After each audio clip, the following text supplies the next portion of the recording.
If you felt that loss in your chest, you're not alone. Hit the like button right now if you're riding with this team no matter what. Because what we witnessed between the Los Angeles Lakers and the Boston Celtics wasn't just another regular season defeat. It was a statement game. And not the kind Lakers fans wanted to hear. What started as a balanced, high-level battle quickly turned into a brutal reminder of how thin the margin is at the top of the NBA. After a 28-28 first quarter that felt like a playoff preview, everything shifted. The Lakers, a team that has built its identity this season around explosive offense, were suddenly suffocated. Over the final three quarters, Boston outscored Los Angeles 83-61, sealing a 111-89 win that left more questions than answers inside that locker room. And at the center of the post-game reflection was Luka Doncic. Yes, Luka, the superstar who has been synonymous with offensive brilliance, acknowledged something that Lakers fans rarely hear this season. 89 points is not who this team is. They played with a lot of physicality. Great defense. Doncic said after the game, "We need better offense. We scored 89 points. That's not typical for us. We got to improve." That quote alone tells you everything about the night. Coming into this matchup, the Lakers ranked 12th in the NBA in scoring at 116.2 points per game. They were 10th in offensive efficiency at 117.6. This wasn't a struggling offense walking into TD Garden. This was a team that had consistently put pressure on opponents, even in losses. But Boston, they came prepared. The Celtics entered the game ranked second in the league in points allowed per game at 108.4. Their defensive efficiency, ranked 8th at 113.5, doesn't even fully capture what they did in this matchup. They disrupted rhythm. They forced uncomfortable shots. They played deep drop coverage and applied relentless perimeter pressure. From the opening tip, you could see their defensive game plan. Clog driving lanes, dare secondary players to make plays, and physically challenge every action initiated by Doncic. And for long stretches, it worked. Luka finished with 25 points in 33 minutes. On paper, that sounds solid. He shot 9 of 22 from the field, 40.9%, and an impressive 4 of 7 from 3, 57.1%. He added 5 rebounds, 3 assists, and 1 steal. But here's the deeper story. Those numbers didn't control the game. Boston forced the Lakers into uncomfortable two-point attempts outside their ideal zones. According to head coach JJ Redick, Los Angeles attempted 11 two-point shots outside the paint. They converted just 13 of 29 two-point attempts in the paint outside the restricted area. Shots that aren't typically their bread and butter. That's not Lakers basketball this season. Redick didn't sugarcoat it.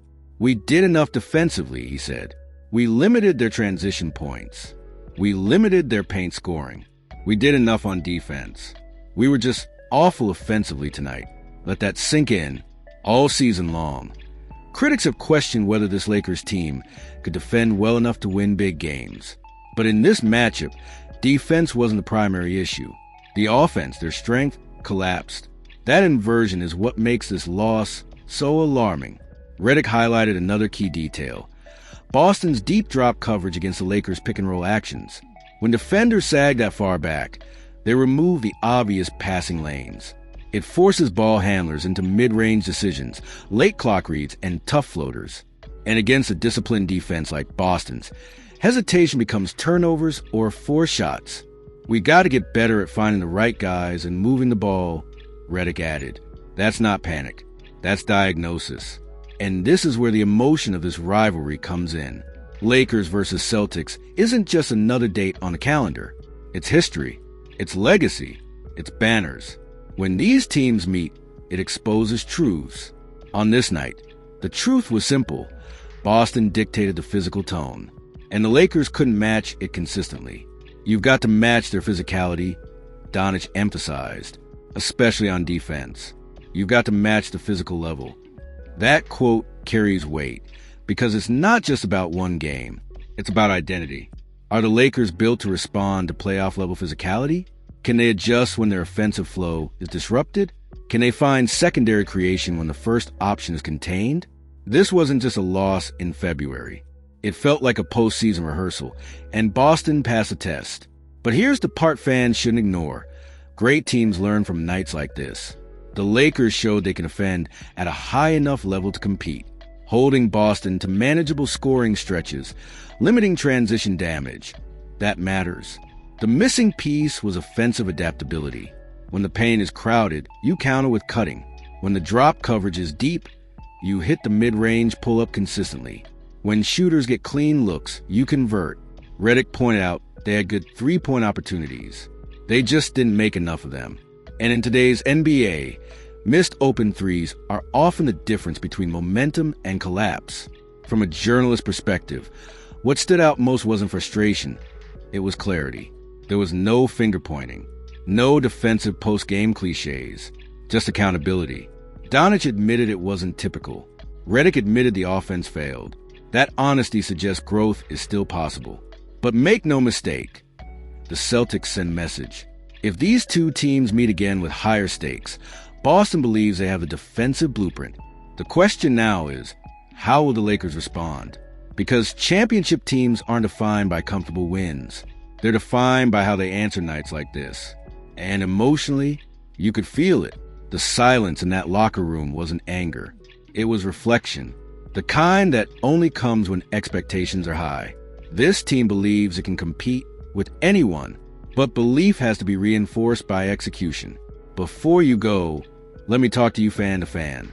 If you felt the weight of this loss, if you're still thinking about what needs to change, if you truly believe this team can respond, then this channel is for you. Leave your like right now to show you're riding with the Lakers no matter what. Drop your comment below and tell me, was this just a tough night? Or is there something bigger we should be worried about?